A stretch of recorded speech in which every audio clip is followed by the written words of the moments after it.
జిల్లా టీడీపీ అధ్యక్షుడు డాక్టర్ నూకసాని బాలాజీ దర్శించుకున్నారు. స్వామివారి నైవేద్యం విరామ సమయంలో శ్రీవారి సేవలో పాల్గొని మొక్కులు చెల్లించుకున్నారు. 5 ఏళ్లలో విధ్వంసక పాలన జరిగిందని, ప్రజలు అద్భుతంగా టీడీపీకి అధికారాన్ని కట్టబెట్టారన్నారు. రేపు సీఎంగా ప్రమాణ స్వీకారం చేయనున్న చంద్రబాబు నాయుడుకు శ్రీవారి ఆశీస్సులు ఉండాలని కోరినట్లు తెలిపారు.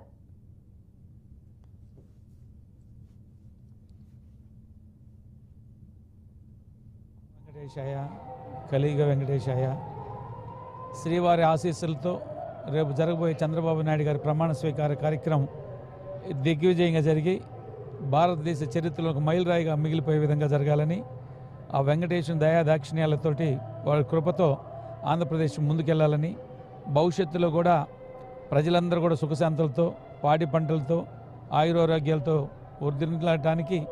ఆ వెంకటేశ్వర స్వామి కృపా కటాక్షలు కావాలని కోరుకుంటూ, మరి చంద్రబాబు నాయుడు గారు అద్భుత పరిపాలన చేయాలని,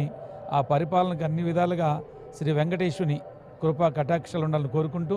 ఓం గోవిందాయ నమః. ఓం కలియుగ వైకుంఠుడైన దేవదేవుడు శ్రీ వెంకటేశ్వర స్వామి ఆశీస్సులు, ఆయన యొక్క కృప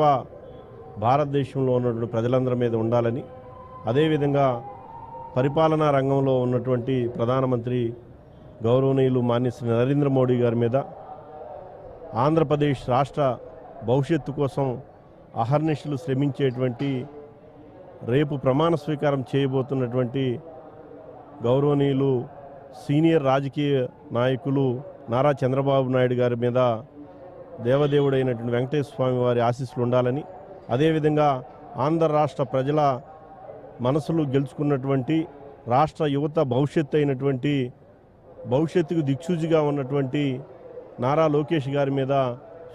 శ్రీ వెంకటేశ్వర స్వామి ఆశీస్సులు ఉండాలని, వారి ద్వారా ఆంధ్రప్రదేశ్ రాష్ట్ర ప్రజలకు మేలు జరగాలని, రైతాంగానికి మేలు జరగాలని, అదేవిధంగా ఈ రాష్ట్రంలో ఉన్నటువంటి అన్ని వర్గాల ప్రజలకి మరి స్వాంతనం జరిగి సాధికారత జరిగే